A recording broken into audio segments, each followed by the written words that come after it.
Hey everybody, welcome back to State of the Race with me, Matt Goodwin. We've got 38 days to go until election day, and today I'm looking at the Reform Party's strategy.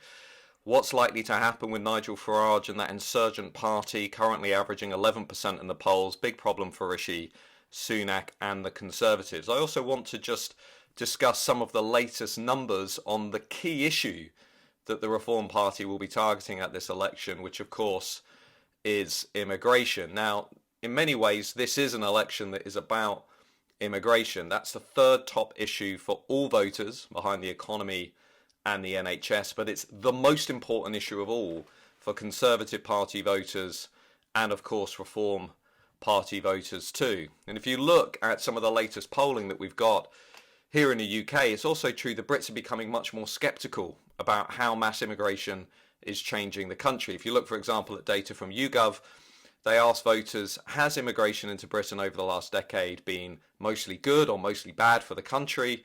Well, the share of voters who think it's been mostly good has now fallen to a record low of just 19%, and the share who think it's been mostly bad has rocketed to a new record high of 38%, the rest saying it's neither mostly good, neither mostly bad, it's a bit of both.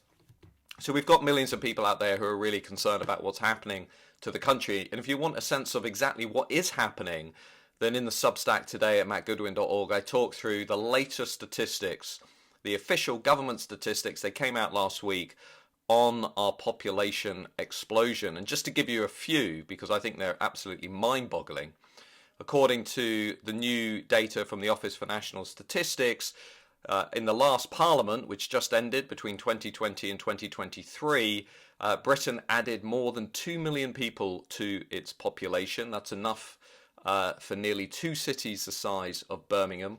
Overall, more than 4 million people came into the country during that time, with people from outside of Europe comprising 3/4 of the total. So if you put another way, Britain's population has been growing over the last 3 or 4 years at about twice the rate as it was growing during the 2010s, and mainly because of migration. And if you want to look forward at how this is going to change the country, I also talk a bit about those forecasts in detail, but just to give you one stat, by the year 2036, Britain will grow by another 6.6 million people, of which 6.1 million will be because of immigration. Immigration will now comprise 92% of the country's overall population growth. Now, I've got loads more stats in the Substack at mattgoodwin.org, so do go and check it out. But it got me thinking, well, look, what's the Reform Party's strategy at this election? Because obviously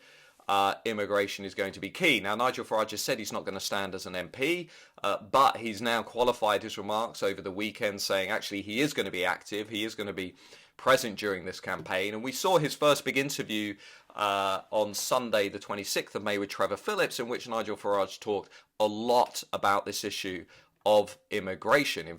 And most interestingly, we have a growing number of young people in this country who do not subscribe to British values, in fact, loathe much of what we stand for.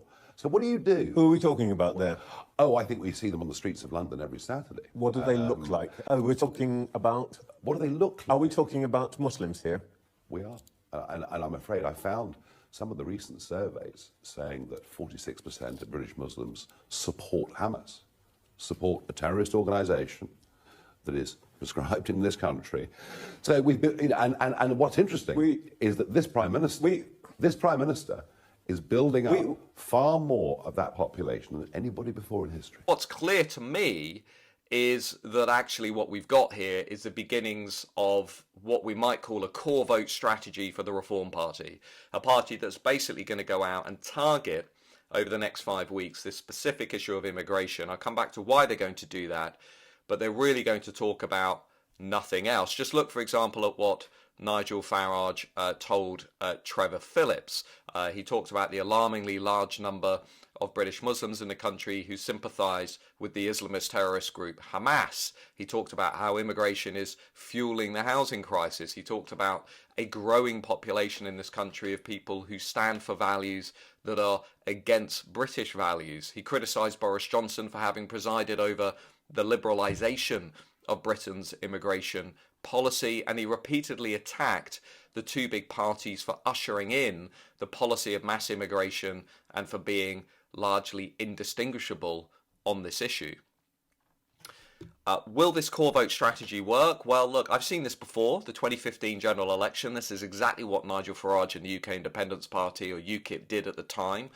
Some of you might remember Nigel Farage going on the leaders' debates and making some controversial statements about migrants using the NHS for treatment for their HIV.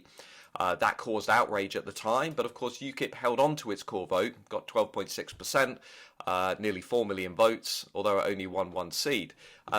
Now, this time around, I actually think this core vote strategy makes sense because stopping the boats, lowering migration, these are the top concerns for Reform Party voters and for Conservative Party voters. So by talking over and over and over again about this issue, it's pretty much the only way that Farage-Tyson reform can really stop the squeeze, can stop Rishi Sunak and the Conservatives from squeezing their vote from 11% down to 2-3%.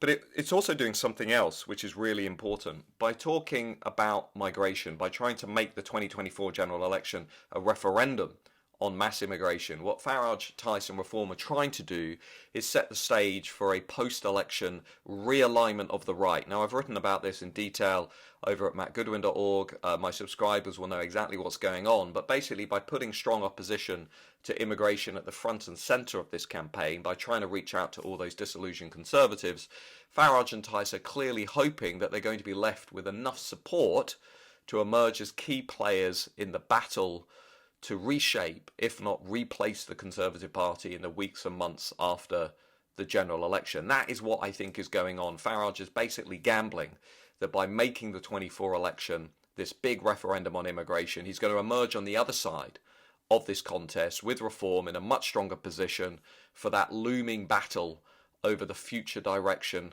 of the right. And you know what? I think if the last decade in British politics has taught us anything, it's that we should never, ever underestimate the impact and influence of Nigel Farage. Because I think at the end of the day, he might just end up pulling this off. Let's see.